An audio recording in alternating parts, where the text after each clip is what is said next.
தென்னாடுடைய சிவனே போற்றி, எந்நாட்டவர்க்கும் இறைவா போற்றி. 2024 வருடம் தமிழுக்கு குரோதி வருடம் அப்படிங்கிறது இப்போ நடந்துகிட்டு இருக்கு. குரோதி வருடத்தில் ஆடி மாதம் அப்படிங்கிறது முடிஞ்சு ஆவணி மாதம் தொடங்க போகுது. ஆடி மாதம் அப்படின்னாலே எல்லாருக்கும் ஒரு கழுவடை அப்படிங்கிற மாதிரி தான் நினச்சிருப்பாங்க. அந்த கழுவடை மாதம் அப்படிங்கிறது இப்போ கழிய போகுது. சரிப்பா, ஒரு வழியாக ஆடி போயிடுச்சுரா, ஆவணிலையா ஏதாவது நமக்கு நல்லது நடக்குமா? ஏகப்பட்ட திட்டம் வச்சுருந்தேன், ஆடியில் ஒன்றும் நடக்கலை. ஆவணிலையாவது இதை செய்யலாமா இதை செய்யலாமா அப்படின்னு யோசனையோடு ஆவணி மாதத்துக்குள்ளே வரீங்க. அப்போ உங்களோட ராசிக்கு கிரக அமைப்புகள் எப்படி இருக்குது, உங்களோட ராசி பலன்படி இந்த ஆவணி மாதத்தில் என்னென்ன செய்யலாம் என்னென்ன செய்யக்கூடாது அப்படிங்கிறத நம்ம முன்கூட்டியே தெரிஞ்சு வச்சுக்கிறது நல்லது. இந்த மாதத்தில் கிரக அமைப்புன்னு பார்த்தீங்கன்னா, கிரகங்களுக்கெல்லாம் ராஜா சூரியன். அவர் ஆட்சியில் உட்காந்துருக்கார் தன்னோட சொந்த வீடான சிம்ம ராசியில். அதுமாதிரி செவ்வாய் பார்த்திங்கன்னா குருவோடு கூடியிருந்தார் ரிஷப ராசியில். இப்போ செவ்வாய் என்ன பண்ணுறாருன்னா 10ஆம் தேதி மிதன ராசிக்கு போயிடுறாரு. அதோடு பார்த்திங்கன்னா சுக்கிர பகவான் சிம்மத்திலேருந்து 10ஆம் தேதி கன்னிராசிக்கு போய் நீசமாயிடுறார். புதன் புத்தி காரகன் கடகராசிலேருந்து 5ஆம் தேதி சிம்ம ராசிக்கு போக போகிறாரு. அப்போ புத ஆதித்ய யோகம் அப்படிங்கிறது கிடைக்க போகுது. அதோட சனி பகவான் கும்பத்தில் தன்னோட சொந்த வீட்டில் ஆட்சி, அதே நேரத்தில் வக்கரம். குரு பகவான் அசுர குருவோட வீட்டில் தேவகுரு உட்கார்ந்துருக்கார் ரிஷபராசியில். விஷப்பாம்பு ராகு மீனத்தில், விஷமற்ற பாம்பு கேது கன்னி ராசியில்.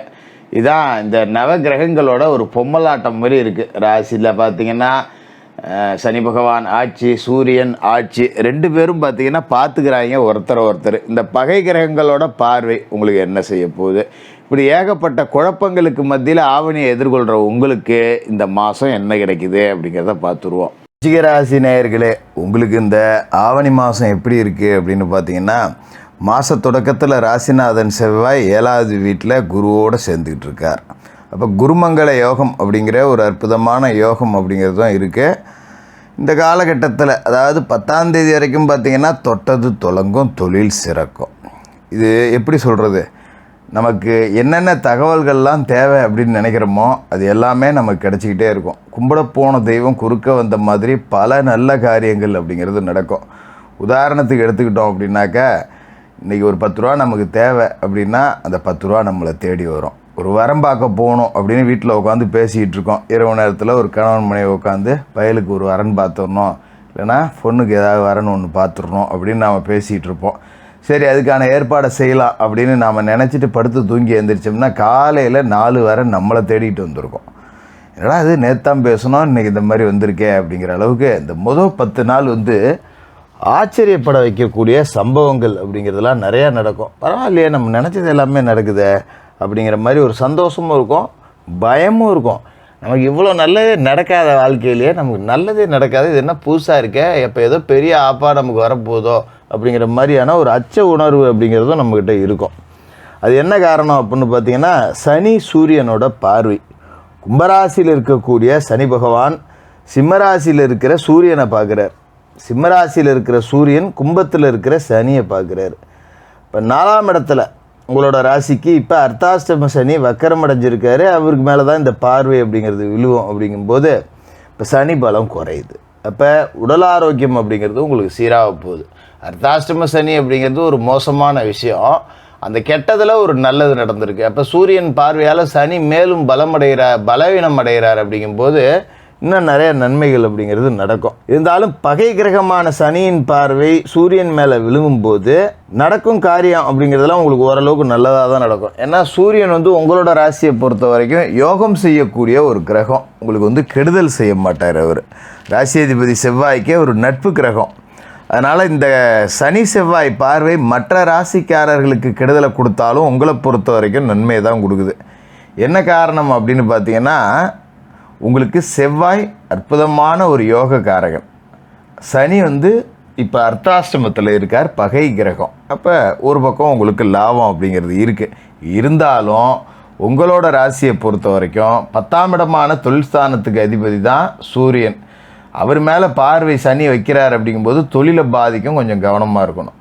தொழிலில் கொஞ்சம் திடீர் நஷ்டம் வரும். குறிப்பாக பார்த்திங்கன்னா, தந்தை வழி தொழில் ஏதாவது செஞ்சுக்கிட்டு இருக்கேன், பரம்பரை தொழில் செய்கிறேன் அப்படின்னா கொஞ்சம் பாதிப்பாகவும் கவனமாக இருந்துக்கணும். அதுமாரி அப்பாவோட ஒரு தொழிலை நான் எடுத்து நடத்திட்டு இருக்கேன் அப்படின்னா அதில் அதீத கவனம் இருக்கணும். கூடுதல் முதலீடு அப்படிங்கிறது இந்த காலகட்டத்தில் எட்டி கூட பார்க்கக்கூடாது. 10 ரூபா இருக்கா, அந்த 10 ரூபாயை வச்சு நீங்கள் பாட்டுக்கா தொழில் பண்ணிக்கிட்டே இருங்க. இல்லை நான் கடன் வாங்கி முதலீடு போடுறேன், ஒரு லோன் வாங்கி போடுறேன் அப்படிங்கிறது இந்த காலகட்டத்தில் வேண்டாம். அதுமாரி வேலையாட்கள் கொஞ்சம் ஒத்துழைப்பு கொடுக்க மாட்டாங்க. உங்கள்கிட்ட வேலை செய்கிறவங்க, நான் லீவு போடுறேன்மா, ஒருத்தன் சொல்லாமல் லீவ் எடுப்பான், ஒருத்தன் சம்பளம் கூட கொடுத்தா தான் வரேம்மா, இல்லைனா உட்காந்துக்கிட்டு ஓபி அடிப்பாங்க. இந்த மாதிரி வேலையாட்களை தொந்தரவு அதிகமாக இருக்கும். அப்படிங்கிறதால ஆளுங்களை மாற்றிவிட்டு புதுசாக ஆளுங்களை சேர்க்கலாமா அப்படிங்கிற மாதிரியான சிந்தனை கூட வரும். அது தேவையில்லை. இந்த காலகட்டம் அப்படிங்கிறது கொஞ்சம் அப்படி தான் இருக்குது. புதுசாக சேர்த்து அவன் கொடுத்து தொல்லை, இவனுக்கு தெரிஞ்ச வேலை அவனுக்கு தெரியாது. அதனால் பழைய ஆட்களை கொஞ்சம் பகிச்சிக்காமல் இழுத்து பிடிச்சி ஓட்டிக்கிறது அப்படிங்கிறது தான் இப்போ நல்லது. அதோட ஆவணி 10ஆம் தேதி கன்னி ராசிக்கு சுக்கிரன் வரார், உங்களோட ராசிக்கு லாபஸ்தானத்துக்கு. ஆனால் அவர் அங்கே நீசம் அடைஞ்சு போகிறார். 7க்கும் 12க்கும் அதிபதியான சுக்கிரன் லாபத்துக்கு வந்து நீசம் அடைகிறார். அப்படிங்கும்போது விரயம் கொஞ்சம் இருக்கும், ஆனால் அதுக்குண்டான வருமானம் வந்துடும். 10 ரூபா நமக்கு நாளைக்கு செலவு ஆகுண்டா அப்படின்னா அதுக்குண்டான 10 ரூபாயை இன்றைக்கி நீங்கள் சம்பாதிச்சிடலாம்.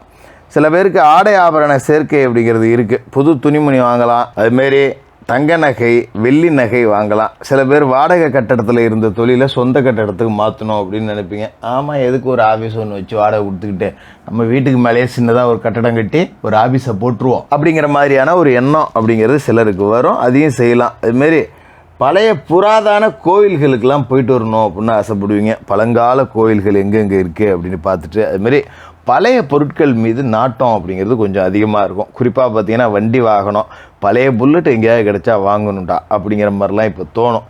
இந்த யோசனைலாம் நமக்கு வருது அப்படின்னா நம்மக்கிட்ட 10 ரூபா காசு மிச்சம் இருக்குன்னு தான் அர்த்தம். ஏன்னா கையில் காசு இல்லாதப்ப யாரும் போய் எல்லாம் தேடி தேடி வாங்க போகிறதில்ல. ஒரு புராதான கோயிலெலாம் தேடி அலைஞ்சு போய் நம்ம சுற்றி பார்க்க போகிறது கிடையாது. அப்படி என்ன வருதுனாலே வருமானம் இருக்குது அப்படின்னு தான் அர்த்தம். அதனால் காசு பணத்துக்கு பஞ்சம் இல்லை. அதோட ஆவணி 10ஆம் தேதி மிதன ராசிக்கு செவ்வாய் பேர்றார். ராசி அதிபதி அஷ்டமத்துக்கு வந்து மறைகிறார். இப்போ ராசி அதிபதி மறைஞ்சிட்டார் அஷ்டமத்தில்னா நமக்கு மருத்துவ செலவுகள் அப்படிங்கிறது இருக்குது. அதனால் கொஞ்சம் கவனமாக இருக்கணும். திடீர்னு உடம்பு சரியில்லாமல் போகும். சில பேருக்கு அலுவலகத்தில் அடிக்கடி லீவு போடுற மாதிரி வரும். சொந்த தொழிலை கவனிக்க முடியாது. நம்ம உடம்பு சரியில்லை இருந்தால் லீவு போடுவோம், ஆனால் ஓபி அடிக்க லீவு போடுறான், எங்கேயோ ஊர் சுற்றுறான்னு சொல்லிட்டு ஆஃபீஸில் 1க்கு 2 நம்மளை போட்டு கொடுத்துருவாங்க. அதனால் அந்த மாதிரி விஷயங்கள்லையும் கொஞ்சம் கவனமாக இருந்துக்கணும். என்னதான் நமக்கு உடல் ஆரோக்கியம் பாதிக்கப்பட்டாலும் கூட சொந்த தொழில் அப்படிங்கிறத பார்க்காம இருக்கக்கூடாது. அப்போ நம்ம குடும்ப உறுப்பினர்கள் யாரையாவது நம்ம படுத்து கிடந்தாலும் சரி 2 நாளைக்கு ரெஸ்ட் எடுப்போம் அப்படின்னு சொன்னாலும் வீட்டில் இருக்கிறவங்கள வச்சு தொழிலை கொஞ்சம் கண்காணிப்புலேயே வச்சுக்கிட்டு இருக்கணும். ஆவணி 15 சிம்ம ராசிக்கு புதன் வராரு. ராசிக்கு அஷ்டம லாபாதிபதியான புதன் தொழில் ஸ்தானத்துக்கு வராரு. அப்படிங்கும்போது இந்த தொழில் கொஞ்சம் உட்காந்துருக்கும், பிரச்சனை வரும்னு சொன்னோம் பார்த்தீங்களா. இவர் இந்த பயிற்சியான பிறகு 15ஆம் தேதிக்கு பிறகு புத ஆதித்ய யோகம் தொழில் ஸ்தானத்தில் கொடுத்துட்றாரு. அப்படிங்கிறதால பணியாட்கள் வேலை செய்யலைன்னாலும் சரி ஏதோ ஒரு ரூபத்தில் அதை சரி கட்டிடுவீங்க. வாடிக்கையாளர்களுக்கு புது திட்டங்களை அறிவிப்பீங்க. ஏதாவது பண்ணி தொழிலை முன்னுக்கு கொண்டாடணுண்டா அப்படின்னு சொல்லிட்டு ரொம்ப ஆழ்ந்து யோசித்து கடுமையான போராட்டத்துக்கு பிறகு உங்கள் தொழிலில் ஒரு நல்ல முன்னேற்றம் அப்படிங்கிறதும் இந்த மாதத்தை பொறுத்த வரைக்கும் இருக்குது. மற்றபடி பார்த்திங்கன்னா விவசாயத்துறைக்கு ஒரு சாதகமற்ற மாதம். இடம் பூமி வாங்கிறது, இந்த ரியல் எஸ்டேட் கமிஷன் தரகு, போர் போடுறது, கேணி வெட்டுறது, இந்த வேலைலாம் வேண்டாம். பூமியை தொட்டு எந்த வேலையும் செய்ய வேண்டாம். ஏன்னா ராசிக்கு அதிபதி பூமிகாரகன் செவ்வாய் வந்து 10ஆம் தேதிக்கு பிறகு அஷ்டமத்துக்கு போயிடுறார். அப்படிங்கிறதால முக்கிய முடிவுகள் எதுவும் நிலம் சார்ந்து எடுக்க வேண்டாம். ஏதாவது விலை இல்லாத ஒரு இடத்த நம்ம தலையில் கட்டி வச்சுருவாங்க, இல்லைனா பாதை இல்லாத ஒரு நிலத்தை கட்டி வச்சுருவாங்க. இந்த மாதிரி ஏதாவது நடக்கும். அப்படிங்கிறதால கொஞ்சம் கவனமாக இருந்துங்க. மற்றபடி பெரிய பாதிப்புகள் எதுவும் இல்லை. அர்த்தாஷ்டம சனி இருக்குது. அப்படிங்கிறதால தினமும் குளித்து முழிவிட்டு விநாயகர் வழிபாடு, சனிக்கிழமையில் அனுமன் வழிபாடு செஞ்சுட்டு மாலை நேரத்தில் சனி பகவானுக்கு எள்ளு விளக்கு போடணும். மாற்றுத்திறனாளிகளுக்கு உங்களால் முடிஞ்ச உதவிகள் செய்யணும். இதை செஞ்சுக்கிட்டு வந்தாலே இந்த மாதம் நல்லாயிருக்கும். விருச்சிக ராசிக்காரர்களுக்கு வாழ்த்துக்கள்.